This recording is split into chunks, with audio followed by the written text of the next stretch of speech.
सारे वरिष्ठ साथी हमारे मंच पर विराजमान हैं और कुछ वरिष्ठ साथी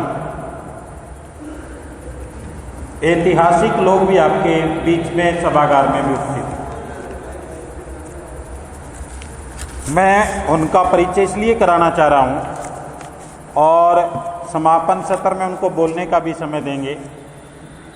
जैसे इस सत्र में मंच पर हमारे सुप्रीम कोर्ट के एडवोकेट, सीनियर एडवोकेट हैं डॉक्टर के.एस. चौहान, उत्तर प्रदेश से पहुंचे माननीय एस.पी. सिंह रिटायर्ड जज हैं, डिस्ट्रिक्ट सेशन जज। तो इस तरह की हस्तियां हमारे मंच पर हैं। तो हमारे सामने भी चौधरी बगीचा सिंह जी, जिन्होंने 25 बार पैदल चल के पूरे देश का भ्रमण किया और जिन्होंने 80 किलोमीटर प्रति घंटे की रफ्तार से साइकिल चलाई है, ये भी रिकॉर्ड है उनका। और महाराष्ट्र सरकार ने, मैं इसलिए क्योंकि बहुत सारे लोगों में एक निराशा रहती है, ये परिचय इसलिए दे रहा हूँ बोलने से पूर्व कि महाराष्ट्र सरकार ने उनको 27 एकड़ ज़मीन दी और वो ज़मीन उन्होंने दान कर दी HIV के जो पेशेंट हैं। तो मैं एक बार, क्योंकि कई साथियों ने रिक्वेस्ट की कि ऐसे साथियों का भी परिचय कराया जाए, तो हाउस की तरफ से ये बात आई, तो मैं एक बार मान्यवर खड़े हो जाएं तो मैं उनके स्वागत में तालियां इस हाउस से भी स्वागत उनका करवाना चाहता हूं। ऐसी हस्ती जो है वो हमारे बीच में है। Thank you sir. तो साथियों, अब हम जिस विषय पर बात कर रहे थे कि प्रतिनिधित्व विहीन उच्च न्यायपालिका की निरंतर मूल निवासी बहुजन विरोधी भूमिका, स्थायी समाधान जरूरी, इस पर हमारे बहुत सारे वक्ताओं ने बातचीत भी रखी। लेकिन अब उस पे और क्या बातचीत की जाए। कुछ संगठन की तरफ से दिशा निर्देश और ये जो चर्चा के लिए विषय क्यों रखा, इसके बारे में थोड़ी सी चर्चा करना आप लोगों से जरूरी है। जरूरी ये है कि न्यायपालिका में एक तो प्रतिनिधित्व की हम बात करते हैं, क्या SC ST OBC के लोगों का रिप्रेजेंटेशन वहाँ पूरा है और क्या रिप्रेजेंटेशन वहाँ पर आपका होना चाहिए, क्योंकि भारत के संविधान को अमल में लाने की जिम्मेदारी संविधान ने ही कार्यपालिका, विधायिका और न्यायपालिका को दी है। कार्यपालिका, विधायिका और न्यायपालिका में अगर निष्पक्ष और ईमानदार लोग नहीं होंगे तो संविधान ने जो जिम्मेदारी दी है उस जिम्मेदारी का निर्वहन नहीं होगा। और वो अभी चौहान साहब आपके बीच में बता रहे थे कि पहला मौका है, देश का प्रधानमंत्री माननीय Narendra Modi ji chief justice of India के घर जाता है और पूजा पाठ अर्चना करता है। मतलब भारत का संविधान इसकी इजाज़त नहीं देता। चौहान साहब ने बताया कि वो अगर ऐसा कुछ कार्यक्रम करना चाहते हैं तो सेमिनार लगाएं, सेमिनार में बातचीत हो, लेकिन इस देश के प्रधानमंत्री को कोई शर्म नहीं आती। और चीफ जस्टिस ऑफ इंडिया ने भी, मुझे लगता उन मर्यादाओं को तोड़ दिया कि उसको प्रधानमंत्री को मना करना चाहिए था, उसने के घर नहीं आ सकते आप। उन्होंने भी अपनी मर्यादाओं को तोड़ करके देश को क्या संदेश दिया है, इस पर आज जनता में चर्चा है कि चीफ जस्टिस ऑफ इंडिया के घर देश का प्रधानमंत्री क्यों गया। मतलब इसका मतलब ये है, इस देश की जो जनता है वो सवाल कर रही कि ऐसा काम ठीक नहीं है, ऐसा नहीं होना चाहिए था। और इसीलिए साथियों, अब ये सवाल जो है तो हमें बहुत सारे, जैसे करिया मुंडा रिपोर्ट है, वो इंगित करती है कि SC ST OBC के कितने लोग जज हैं। अभी कुछ दिनों पहले संसद में भी एक चर्चा हुई और माननीय अभी बेदी जी ने आपके सामने रखा कि राजस्थान हाई कोर्ट में मनु की फोटो लगाई गई है। अब हाई कोर्ट या सुप्रीम कोर्ट में संविधान की कॉपी लगनी चाहिए या मनु की कॉपी लगनी चाहिए? उससे अगला सवाल है कि संविधान के मुताबिक निर्णय होने चाहिए या मनुस्मृति के मुताबिक निर्णय होने चाहिए या अपनी मानसिकता के मुताबिक निर्णय होने चाहिए? मतलब ये ढेर सारे सवाल आपके सामने खड़े हो गए हैं। और इसमें एक आंकड़ा अभी कुछ दिन पहले आया। एक आंकड़ा ये था कि 2018 में, मतलब इस वर्ष जो 17 जुलाई के बीच में नियुक्त 604 उच्च न्यायालयों में 458, मतलब जो जजों की स्थिति दर्शाई गई है 75.58 सामान्य श्रेणी के हैं। ये मतलब जो हाई कोर्ट हैं देश के, उन हाई कोर्ट में जो जज हैं उनमें 75 से ज्यादा जज सवर्ण हैं। अब उनकी क्या मानसिकता होगी? अब देश की न्यायपालिका ही रिप्रेजेंटेटिव नहीं है तो क्या आपको वहां न्याय मिलेगा?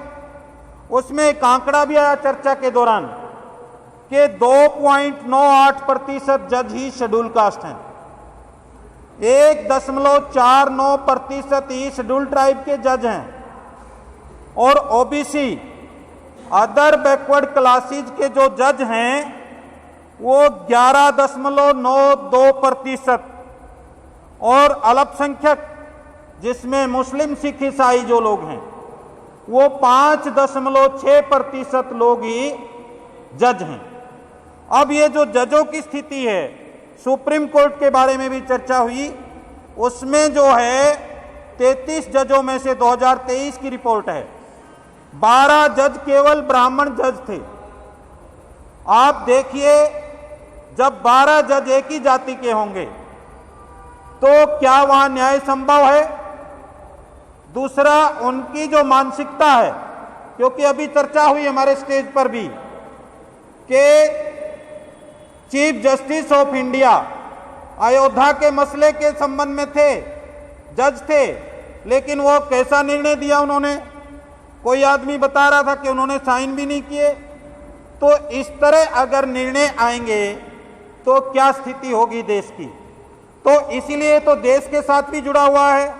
लेकिन हमने ये जो मुद्दा है साथियों, ये schedule caste, schedule tribe, other backward classes के संबंध में रखा कि भारत में जो है मतलब SC ST OBC के लोग जो हैं उनका प्रतिनिधित्व होना जरूरी है।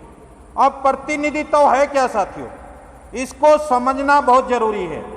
अगर एक बाप के 4 बेटा बेटी हैं तो बाप की संपत्ति चारों में बराबर बंट जाती है। ये रिप्रेजेंटेशन है। मतलब एक बाप के 4 बेटे तो बाप की संपत्ति में चारों को बराबर की हिस्सेदारी। इसको हम दूसरे तरीके से भी रख सकते हैं कि अगर शेड्यूल कास्ट के लोग देश में 22% हैं, 22.5% हैं, 30% हैं, तो उनकी उस संख्या के अनुपात में हिस्सेदारी होनी चाहिए। शेड्यूल्ड OBC के लोग अगर 52% हैं तो उनको 52% हिस्सा मिलना चाहिए। लेकिन OBC के कितने लोग हैं?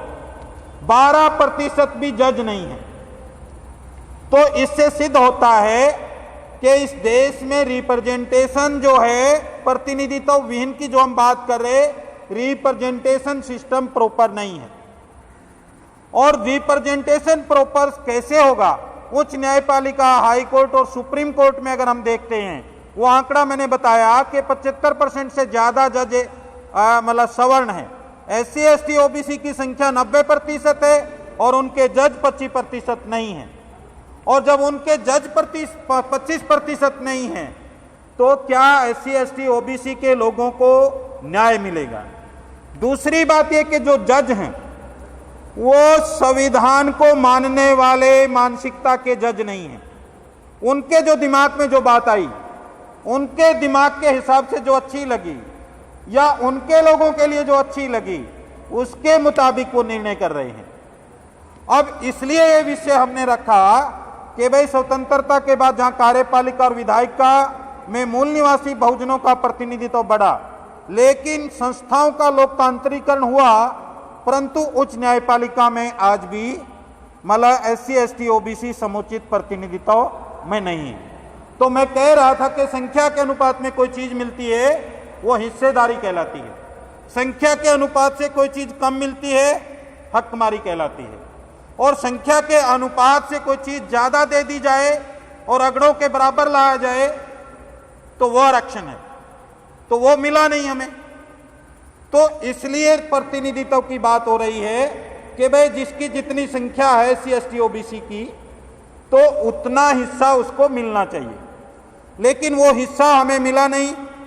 आपको पूनम बेदी जी ने बताया कि व्यक्तिवाद है, परिवारवाद है, और 1990 में जो मंडल जजमेंट आया उसकी सिफारिशों के संबंध में जो निर्णय आया, उस निर्णय में भी OBC के लोगों पर, बहुजन समाज के साथियों पर एक कंडीशन लगा दी गई क्रीमी लेयर की।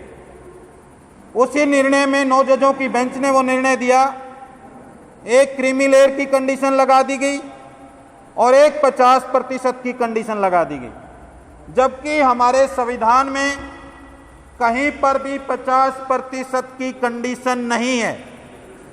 तो इसका मतलब क्या हुआ, देश के सुप्रीम कोर्ट में जो न्यायाधीश महोदय हैं या हाई कोर्ट के न्यायाधीश महोदय हैं, उनको निर्णय संविधान के मुताबिक करना चाहिए था, लेकिन संविधान में तो कई वर्णन नहीं है कि 50% की कंडीशन होगी रिजर्वेशन में या क्रीमी लेयर लगेगा, लेकिन इंदिरा साहनी जजमेंट में ये दोनों कंडीशन लगा दी गई।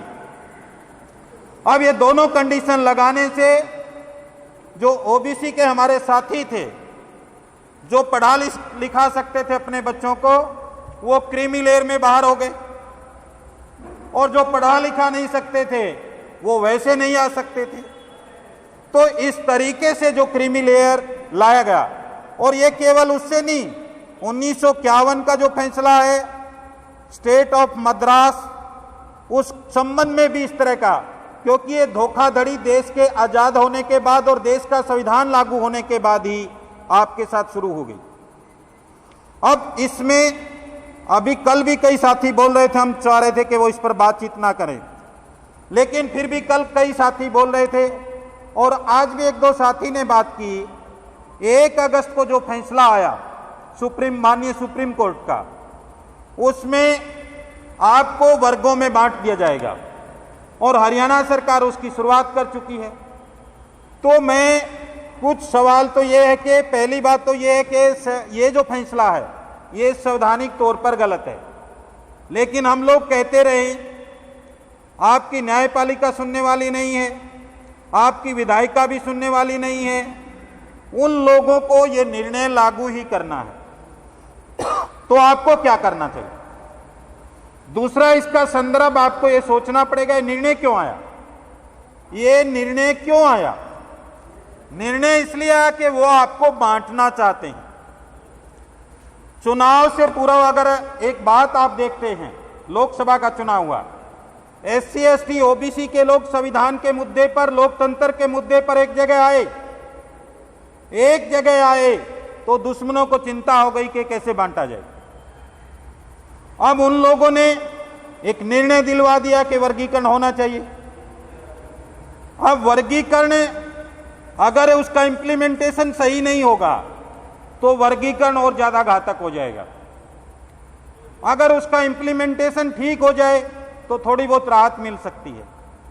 लेकिन आप क्या ये मानते हो कि मौजूदा सरकार या जो निर्णय देने वाले लोग हैं, क्या उन लोगों ने वास्तविक तौर पर आपके भले के लिए वर्गीकरण किया?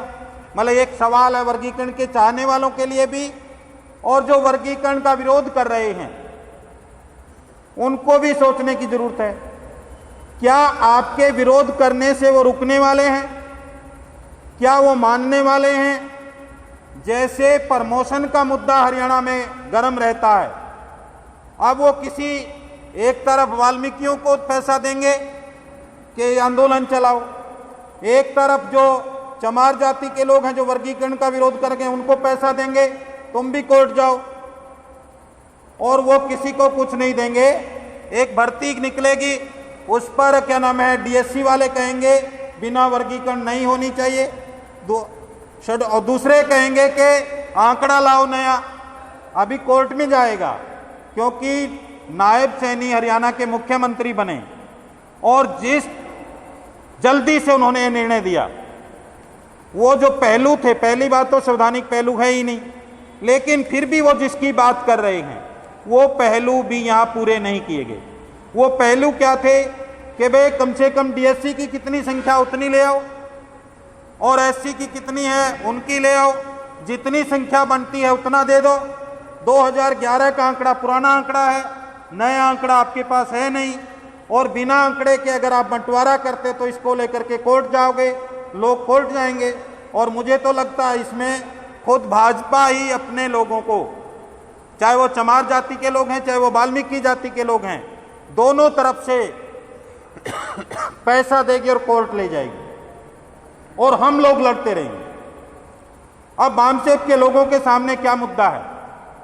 आपके सामने भाई स्थायी समाधान क्या होगा? पहली बात तो जुडिशियल सिस्टम की बात आई, जुडिशियल सर्विस की बात आई, जुडिशियल कमीशन की बात आई, लेकिन वो करने वाले नहीं हैं। अब आप क्या कर सकते हैं? आपकी बात वो सुनने वाले भी नहीं हैं। तो बामसेब के कार्यकर्ता को ये गांठ बांध लेनी चाहिए कि वर्गीकरण कोई मुद्दा नहीं हमारे लिए। क्यों नहीं है? क्योंकि आपका मकसद 6000 जातियों को इकट्ठा करना है, और आप इकट्ठा कर रहे थे, वो आपको तोड़ना चाहते हैं, वो जाति जाति में बांटना चाहते हैं। तो इसलिए अगर आप जाति की या वर्गीकरण की बात करेंगे और उसी में लिपटे रहेंगे तो आपका यह आंदोलन आगे नहीं बढ़ सकता। तो आपको इससे किनारा करना पड़ेगा। क्यों करना पड़ेगा? मैं इसलिए नहीं कह रहा क्योंकि आपकी वो सुनने वाले नहीं हैं, आपकी मानने वाले नहीं हैं, आपके हाथ में कुछ है नहीं, आपके हाथ में कुछ नहीं है, आपकी सुनने वाले नहीं, आपकी मानने वाले नहीं हैं। जब वो ऐसा करने वाले नहीं हैं तो आप क्या करेंगे? आपका काम क्या था? आपका मकसद क्या है? आपका मकसद है जातियों को जोड़ना, तो आप उस जातियों को जोड़ने का कार्यक्रम जारी रखिए। जब आपकी मजबूती होगी, जब आपकी सरकार बनेगी, तो आप जुडिशियल कमीशन गठित कर सकते हो, आप उसमें जुडिशियल सर्विस शुरू कर सकते हो, तो ये समाधान की तरफ हम बढ़ सकते हैं। लेकिन मैं इस पर कुछ, क्योंकि हरियाणा में ये बड़ा मुद्दा है और गर्म मुद्दा है, इस पर मतलब कुछ आंकड़े दे करके ये बात करना चाहूँगा कि भाई इससे आपको उनकी मानसिकता क्या है और वो ऐसा क्यों करना चाहते हैं। देखिए, न्यायपालिका की क्या ड्यूटी होती है? न्यायपालिका कानून की व्याख्या करती है और विवादों का निपटारा करती है। लेकिन आपको नजर आएगा, अगर ईमानदारी से विश्लेषण करोगे, क्या न्यायपालिका इस मुद्दे पर खड़ी है? क्या वो विवादों का निपटारा कर रही है? क्या या फिर विवादों को पैदा कर रही है? भारत के संविधान में संपूर्ण समाधान है, उसके मुताबिक निर्णय होंगे तो समाधान है, निपटारा है। अगर उससे बाहर जाएंगे तो निपटारा नहीं होगा। अब उसमें ही नागरिकों के अधिकारों की सुरक्षा का जिम्मा है न्यायपालिका पर, वो सुरक्षा करती है और कानून के शासन को सुनिश्चित करती है। लेकिन देश में कानून चल रहा क्या? आपको पता है, मणिपुर में कुकी और मैतेई जातियों का झगड़ा चल रहा है शेड्यूल ट्राइब को लेकर के। यहां तक मां बहनों को नंगा करके घुमाया गया, लोग मारे गए, खुद अपनी सुरक्षा कर रहे हैं। आप इससे सबक ले लीजिए। वो आपको भी ऐसा ही बनाना चाहते हैं। वाल्मीकि, चमार, दानक जो भी लोग हैं, उनका वर्गीकरण कोई मसला नहीं है, उनका असली मकसद है आपको लड़ाना, आप में झगड़ा पैदा करना, ये उनका मकसद है। और वर्गीकरण कोई बड़ी बात नहीं है आज की डेट में। वर्गीकरण से आपको कोई बड़ा नुकसान भी होने वाला नहीं है, क्योंकि उन्होंने 10 लाख से ज़्यादा जो पोस्टें हैं रेलवे में खाली हैं। हरियाणा में 2 लाख से ज़्यादा पोस्टें खाली हैं। अभी उन्होंने कुछ सालें भर्ती नहीं की, अभी 25,000 के करीब की भर्ती की घोषणा की। उसमें भी 9,000 जो ग्रुप सी में थे वो ग्रुप डी में आ गए। मतलब आपके साथ इस तरह का खिलवाड़ है भर्ती कहीं नहीं है, आपके साथ धोखाधड़ी की जा रही है। और धोखाधड़ी भी आज मुझे मेरे एक रिलेटिव हैं आपके यहीं जींद से, सब इंस्पेक्टर रिटायर्ड हुए हैं, वो मेवात में गए, जो बीजेपी के कार्यकर्ता हैं, पन्ना प्रमुख हैं, उन्होंने पहचान की कि हिंदू कौन कौन है वहाँ, और उस हिंदू को नौकरी में सेलेक्ट करवाया जाए। किताब सिंह जी अभी थोड़ी देर पहले बैठे थे, किताब सिंह कटारिया इगरा से, उन्होंने लिस्ट बनाई कि इनका इस भर्ती में नाम आना चाहिए। ये क्या है? दूसरा उदाहरण बताता हूं, हरियाणा स्टाफ सिलेक्शन कमीशन के जो चेयरमैन हिम्मत सिंह जी, वो कैथल जिले के हैं, खेड़ी मटरवा उनका गांव है, और उनके पड़ोस में भी एक डीग गांव है। डीग गांव में ओबीसी की जाति है जो, वो ज्यादा है संख्या में, ओबीसी के लोग ज्यादा हैं। अब 55 लोग ओबीसी के लोग लग गए वहां, पहले जो भर्तियां आई उनमें भी ज्यादा लगे, लेकिन 4000 गांव ऐसे हैं जिसमें एक भी आदमी नहीं लगा। 2000-2500 गांव के लोगों में ऐसा कुछ लोग लगे, लेकिन इस प्रदेश के मीडिया ने कैसा माहौल आपके सामने बनाया, यह दिखाने का प्रयास किया कि पूरे हरियाणा के लोग नौकरी लग गई, सबकी बेरोजगारी खत्म हो गई। तो ऐसा माहौल तैयार करते हैं, यह सारा साजिश का हिस्सा है, सारा षड्यंत्र का हिस्सा है। दूसरी बात मैं ये कहना चाहता हूं कि हरियाणा स्टाफ सिलेक्शन कमीशन के जो चेयरमैन हैं, उस गांव के सरपंच से बात करते हैं कि भाई कल 11 बजे बात करेंगे। क्या एक स्टाफ सिलेक्शन कमीशन के चेयरमैन को यह जरूरत है कि किस गांव से कितने लगे, किस गांव से नहीं लगे, और उनसे वो बात करके बधाई देगा? क्या यहाँ उनकी ईमानदारी झलकती है? क्या वो ईमानदार है? लेकिन आपकी नजरों में आज भी वो हिम्मत सिंह और भाजपा ईमानदार बन गई। तो इस ईमानदारी के ऊपर जो पर्दा लगाया गया है, तो उसी का जो वर्गीकरण के ऊपर एक मसला है, मैं उसमें कुछ बातें आपके सामने इसलिए रखना चाहता हूं। हरियाणा में एक मुद्दा रखा गया कि चमार जाति के लोग सबका हक खा रहे हैं, लेकिन यह नहीं बताया गया कि दूसरी भी कुछ जातियां हैं। उसी रिपोर्ट के मुताबिक, 2017 की रिपोर्ट है, उसके मुताबिक ये नहीं बताया। मैं एक आंकड़ा आपके सामने इसलिए प्रस्तुत कर रहा हूं, वो आपके मार्गदर्शन का काम करेगा। वो आंकड़ा क्या है? हरियाणा में फर्स्ट क्लास के लोग शेड्यूल का 722 लोग हैं, सेकंड क्लास के 4506 हैं, थर्ड क्लास के 30,872 हैं, और ये हरियाणा सरकार की रिपोर्ट है, मेरी तरफ से नहीं बोल रहा। फोर्थ क्लास में 14,676 हैं। लेकिन इसमें अगर आप देखेंगे, इसमें कुछ जातियों के अगर आप देखते हैं, जो जर्नल की जातियां हैं, वो 67%, 67.29% फर्स्ट क्लास में सवर्ण जातियां हैं। ये किसी अखबार और टीवी वाले ने नहीं बताया कि ये 68, लगभग 68% लोग सवर्ण क्यों हैं, क्या इनकी संख्या इतनी है? दूसरा इसमें है 64.79, सेकंड क्लास में लगभग 65% सवर्ण हैं। किसी अखबार वाले ने, किसी टीवी वाले ने ये बात नहीं दिखाई, भाई चमार खा रही है, सवर्ण जो जातियां ये किसका खा रही हैं? ये ओबीसी का खा रही हैं, ये शेड्यूल कास्ट का खा रही हैं? ये जातियां क्यों खा रही हैं? किसी अखबार, किसी पत्रकार ने ये चर्चा नहीं की। थर्ड क्लास में 53.77%, लगभग 54% सवर्ण जातियां विराजमान हरियाणा में। किसी अखबार वाले ने, किसी टीवी वाले ने ये नहीं लिखा कि ये जातियां इनका हिस्सा खा रही हैं। और इसमें मैं कुछ जातियों के स्पेसिफिक आंकड़े इसलिए देना चाहूंगा क्योंकि वो चमार, वाल्मीकि, धानक में लड़ाई करवाना चाहते हैं। हम इस लड़ाई को खत्म करना चाहते हैं, और इस लड़ाई को खत्म करने के लिए ये आंकड़ा आपको बताना जरूरी है, और इस आंकड़े से आपका पता चलेगा कि मामला क्या है। अग्रवाल एक बनिया जाति, मैं को नफरत की बात नहीं कर रहा उनसे, लेकिन ये सवाल कर रहा हूं, फर्स्ट क्लास के लोग अग्रवाल बनिया जाति के 610 अकेली एक बनिया जाति के हैं। मैं पूछना चाहता हूं नायब सैनी जी, बताइए 610 के मुताबिक क्या हरियाणा में उनकी संख्या है, अगर इतनी संख्या नहीं है तो उनको हटाकर घर भेज दीजिए, ये वर्गीकरण होगा अगर आप ईमानदारी से वर्गीकरण करना चाहते हो। दूसरा, मैं अरोड़ा खत्री 557 फर्स्ट क्लास में 11.88%। क्या अरोड़ा खत्री की संख्या हरियाणा में इतनी है? अगर इतनी है तो लगाइए, कम है तो और लगाइए, अगर ज्यादा तो हटा करके घर क्यों नहीं भेजते? वर्गीकरण की बात करते हो।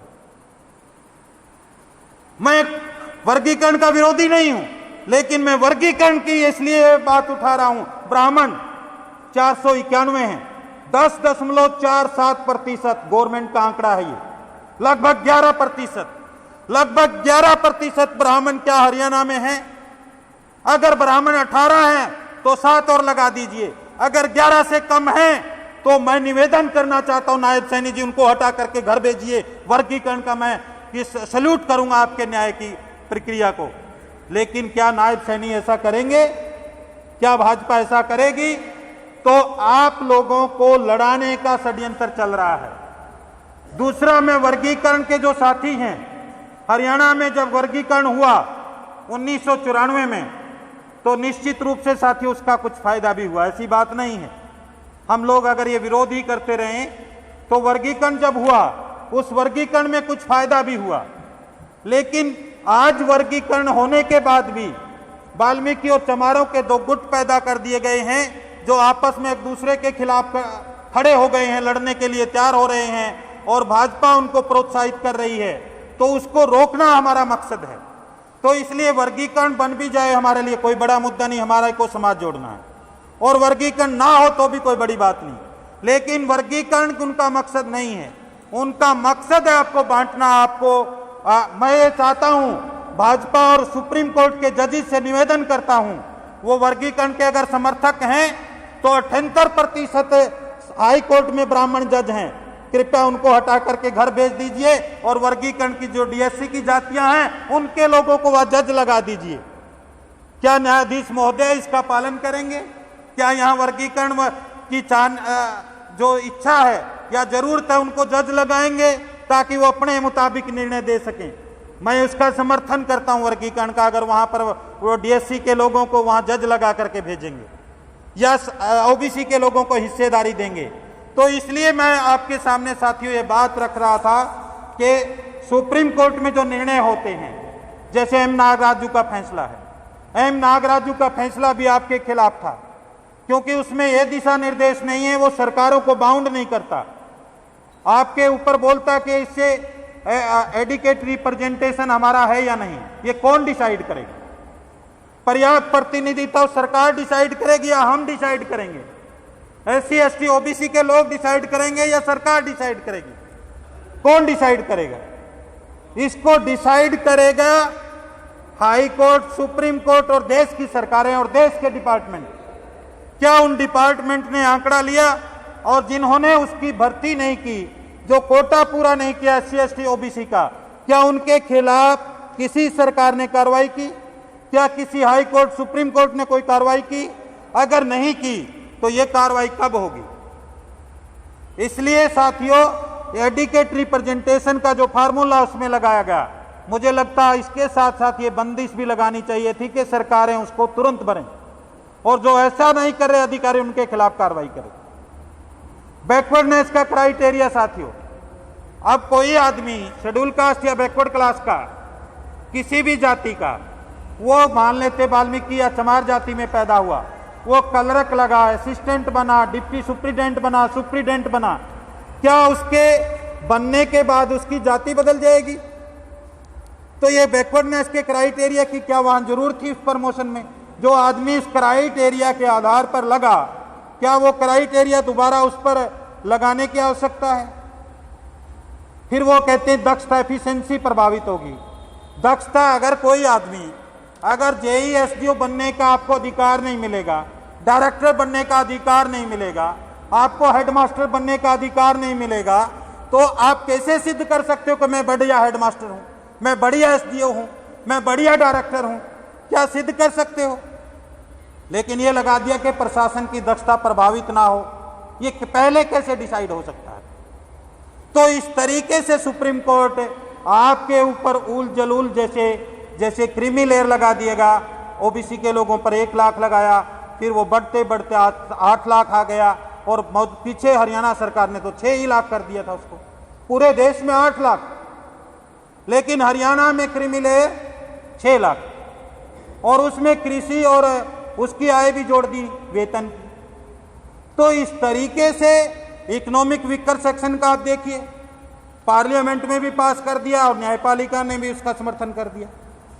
तो इस तरीके से संविधान के मुताबिक जो काम होना चाहिए था देश में, वो काम संविधान के मुताबिक देश में नहीं हो रहा, और इसलिए हमें ये मांग करते हैं और अपने लोगों के लिए कि प्रतिनिधित्व विहीन उच्च न्यायपालिका है, उसमें जो चीजें जांच परख करनी चाहिए वो नहीं हो रही, और अगर वो नहीं होंगी तो मूल निवासी बहुजन विरोधी जो भूमिका है वो निरंतर जारी रहेगी, उसका कोई समाधान नहीं हो सकता। अब उसके समाधान के लिए वहां चौहान साहब जैसे जज चाहिए, मतलब जो संविधान को मानने वाले हों, संविधान का पालन करने वाले हों, संविधान के मुताबिक निर्णय देने वाले हों। अगर ऐसे जज वहां होंगे तो निर्णय होगा, अगर ऐसे जज वहां नहीं होंगे, ऐसे जज कैसे आएंगे? आप या तो जुडिशियल सर्विस से आ सकते हैं, और उसमें भी अगर ईमानदारी होगी, या आपकी अपनी सरकार बने तब आ सकती है। आपको कौन सा रास्ता चुनना है? अब एक तो आप संगठन काफी, ये दोनों के लिए आपको मजबूत बनाना पड़ेगा, क्योंकि बिना संगठन ना सरकार आ सकती, और बिना संगठन ना जुडिशियल सिस्टम आप देश में लागू करवा सकते हैं, जुडिशियल सर्विस का। तो आपको उसके लिए क्या करना पड़ेगा? उसके लिए आपको कार्यकर्ता निर्माण करने पड़ेंगे। हमने आज चर्चा की बढ़ते हुए आंदोलन की बढ़ती आवश्यकता, वांछित साधन संसाधनों का निश्चित निर्माण, कैडर की प्रतिबद्धता का सच्चा परिचायक। ये आपको विश्लेषण करने की आवश्यकता थी। क्या आप सचमुच कैडर हैं? क्या आप ईमानदारी से इस अधिवेशन में आए हो? क्या आप ईमानदारी से पूरा दिन बैठे? क्या आपने ईमानदारी से लोगों को सुना? जो लोगों ने कहा उसमें सच क्या और झूठ क्या, कितना आपके लायक, कितना नहीं लायक, उस पर आपने विश्लेषण किया। तो तब आपको अगर कैडर हैं, संगठन की तरफ से जो कार्यक्रम आया क्या उसको आपने फॉलो किया? क्या उस पर आप खरा उतरे? अगर ये चीजें आपने नहीं की तो जो आंदोलन है, बढ़ते आंदोलन में क्या है? आपको पैसा भी देना पड़ेगा, आपको बैठना भी पड़ेगा। अगर आप सारा दिन बैठने के लिए तैयार नहीं हो तो बाकी तो आप कुछ नहीं कर सकते।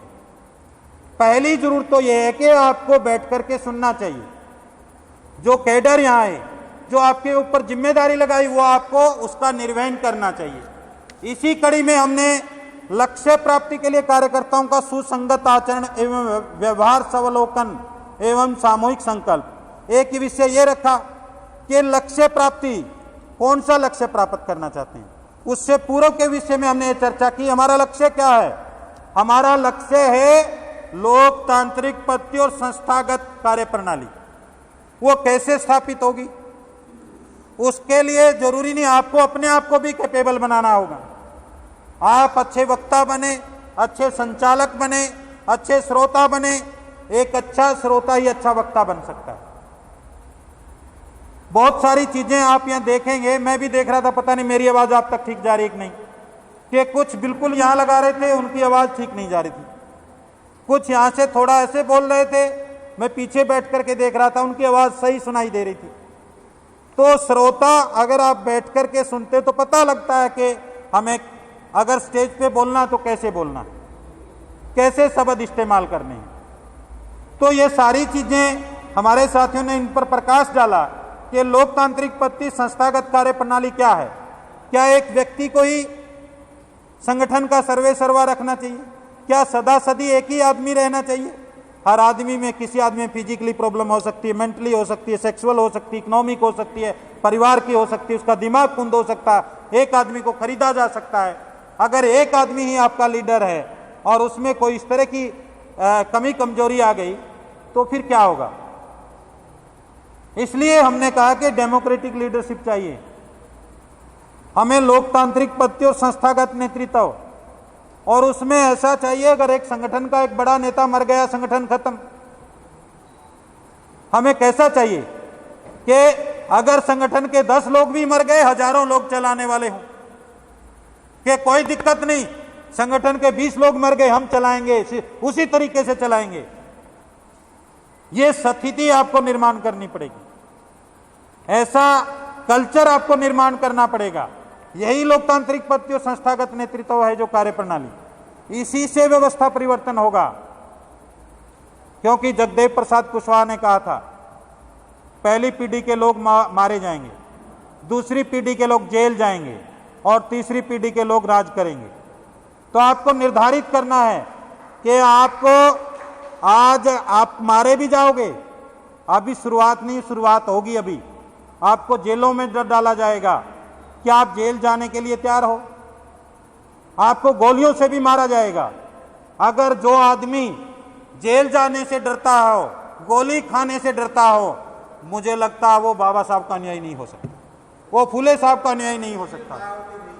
तो इसलिए साथियों हमें क्या करना है, जो आदमी जगदेव प्रसाद कुशवाहा ने कहा कि तुम्हारे घर में अगर लाश पड़ी हो बाद में दफना लेना, अगर फूले अम्बेडकरी कार्यक्रम चल रहा वहां जाना। बिहार लेनिन के नाम से जानते हैं जगदेव प्रसाद कुशवाहा, ओबीसी के साथी, और उनको मारा गया। आपको पता कैसे मारा, कितनी किलोमीटर घसीटा गया, गोली मार दी गई बोलते बोलते स्टेज पर। वो उनकी औलाद हो आप। संत गुरु रविदास जी के इस धर्मशाला में आप लोग खड़े हो, मैं भी बोल रहा हूं बैठे।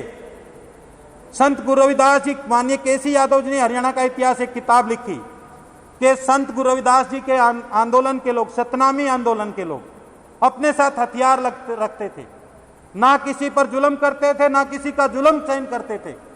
एक बार एक मुगल ने सतनामी के सिर में डंडा मारा, 10,000 सैनिक मार डाले। उसकी खासियत लिखी केसी यादव ने कि अगर 2,000 लोग हैं, 1999 मर गए, एक आदमी जिंदा तो भी लड़ता था। यह आपकी खासियत थी, यह खूबी थी। और वो सतनामी लोग, रेवाड़ी और नारनौर, जो विजयसर एक गांव है, बिरभान नाम का संत रहता था वहां, वो लोग लड़ते लड़ते छत्तीसगढ़ चले गए। गुरु घासीदास जी और दूसरे आंदोलन शुरू हुए उनके माध्यम से। तो इसलिए साथियों, क्योंकि समय काफी हो गया है, तो मैं इसलिए इस पर और बहुत सारी बातें रखनी थी, लेकिन मैं इसलिए आपसे रजा चाहूंगा कि आप सारे साथी अगली बार जो 2 दिन के लिए अधिवेशन में आ सकते हैं, बैठ सकते हैं, वो आए। जो 2 दिन के लिए नहीं आ सकते, बैठ नहीं सकते, वो मत आए। क्यों? क्योंकि हमें भ्रम तो नहीं रहेगा, ये हमारे साथी हैं। हम कम संख्या में हो कोई समस्या नहीं है, लक्ष्य उद्देश्य के प्रति समर्पित लोग ही कारवां को मंजिल तक पहुंचाएंगे। और बाबा साहब ने आपसे अपेक्षा की थी कि मैं इस कारवां को बड़ी मुश्किल से यहां तक खींच कर लाया हूं, यदि आप लोग आगे नहीं बढ़ा सकते, कम से कम पीछे मत जाने देंगे। तो आप सोचिए, अब आपको वर्गीकरण में बांट दिया जाएगा, कुछ लोग अभी वर्गीकरण ABCD पता नहीं कहां तक जाएगा, तो आप क्या उसी में लगे रहोगे? दुश्मन ने आपको मुद्दा दिया है, वो आपका मुद्दा नहीं है। आपको क्या करना है? आपको SC ST OBC की जातियों में भाईचारा निर्माण करना है, उनमें सामाजिक एकता निर्माण करनी है, उनके इकट्ठ कायम करना है, जाति तोड़ के समाज निर्माण करना है। तो इसलिए जाति की भावना, जाति की मूल पहचान हमारी पहचान नहीं है, ये दुश्मन की दी हुई पहचान है। दुश्मन की दी हुई पहचान में गर्व करोगे तो दुश्मन का फायदा होगा। हमारी पहचान मूल निवासी पहचान, SC ST OBC हम भारत के मूल निवासी, और हमने अब उससे आगे बढ़ गए। हम मेरी शान भारत का संविधान, हमने एक कार्यक्रम चलाया, भारतीय संविधान सम्मान सुरक्षा संवर्धन राष्ट्रव्यापी महाजन जागरण अभियान। भारत का संविधान का सम्मान करो। कैसे सम्मान करेंगे? आप पढ़ते हो क्या संविधान को डेली? हफ्ते में पढ़ते हो क्या? महीने में पढ़ते हो क्या? कितने लोग हैं डेली संविधान को पढ़ते हैं? लेकिन ब्राह्मणवादी लोग देखिए, वो माता का पाठ, रामायण का पाठ, अरण्य कांड, पता नहीं कितने कांड, कितने पाठ डेली करते हैं। आपको संविधान मिला, उसका एक आर्टिकल नहीं पढ़ते आप, वो आर्टिकल पढ़ के दूसरे को नहीं बताते। उसके प्रचार प्रसार के लिए 5 रुपए का योगदान देना जुर्म समझते हो आप लोग? क्या बिना पैसे आंदोलन चलेगा? चल जाएगा। जब आप अपनी जेब से, मुझे 1 लाख से ज्यादा सैलरी मिलती है, मैं अगर नौकरी पर नहीं होता तो मिलती क्या? क्या मैं 1 लाख रुपए में से 5,000 रुपए खर्च नहीं कर सकता इस आंदोलन के लिए? क्या बिना पैसा खर्च करे ये आंदोलन सफल होगा? क्या बिना बैठे ये आंदोलन सफल होगा? क्या बिना चिंतन करे ये आंदोलन सफल होगा? आप लोग कहते हैं आंदोलन से कुछ नहीं हो रहा। आप बैठना नहीं चाहते, आप चर्चा करना नहीं चाहते, आप सुनना नहीं चाहते, आप पैसा देना नहीं चाहते। बाबा साहब ने तो कहा 5% दो। आप लोगों को संदेश दिया अपनी कमाई का 5% हिस्सा। आप अपनी कमाई का 5% हिस्सा डोनेट करते हो क्या? आंदोलन के लिए लगाते हो क्या? जब आप नहीं लगाओगे, डोनेट नहीं करोगे, तो आंदोलन आपका बढ़ेगा क्या? बढ़ने वाला है। तो आज संकल्प लेकर के जाएं कि आज से घर जाकर के संविधान पढ़ूंगा, दूसरों को पढ़ाऊंगा, डेली 1 पन्ना पढ़ूंगा। 1 पन्ना नहीं पढ़ सकते तो 1 आर्टिकल जरूर पढ़ूंगा। ये संकल्प लोगे क्या? और इसके प्रचार प्रसार के लिए अपनी कमाई का 5% हिस्सा दूंगा। मैं लिख करके देता हूं, अगले साल आप देखना कितना बड़ा आंदोलन खड़ा हो जाएगा आपका। तो इसलिए साथियों, कई साथी कहते हैं ये आंदोलन आपकी ईमानदारी पे निर्भर है। अगर आपने कमिटमेंट कर लिया, इस पर आप खरे उतर गए और आप मीटिंगों में लगातार आने लगे, बैठ करके चर्चा करने लगे, निर्णय लेने लगे और निर्णय को इंप्लीमेंट करने लगे, निश्चित रूप से ये जो आंदोलन है आपका शिखर पे जाएगा। और दुश्मन कांप चुका है। आपको पता है कि वो आप 1 रुपया लगाते हो, उसे लाखों करोड़ों रुपया खर्च करना पड़ता है। और जो आपके मुद्दे थे, आपको पता कांग्रेस क्या कह रही है? संविधान लेके घूम रही है ना, संविधान का प्रचार प्रसार करी। जाति जनगणना का मुद्दा आपने उठाया, ओबीसी की हिस्सेदारी मिलनी चाहिए। आज राहुल गांधी भी बोल रहे हैं ना स्टेज से। अब भाजपा भी बोल रही है। महाराष्ट्र में देवेंद्र फडणवीस ने क्या किया? देवेंद्र फडणवीस ने कहा घर घर संविधान पहुंचाएंगे। ये तो हमने नारा लगाया था, हर घर संविधान। मजबूरी हो गई है उनकी। आपके बिना उनकी राजनीति चलने वाली नहीं है।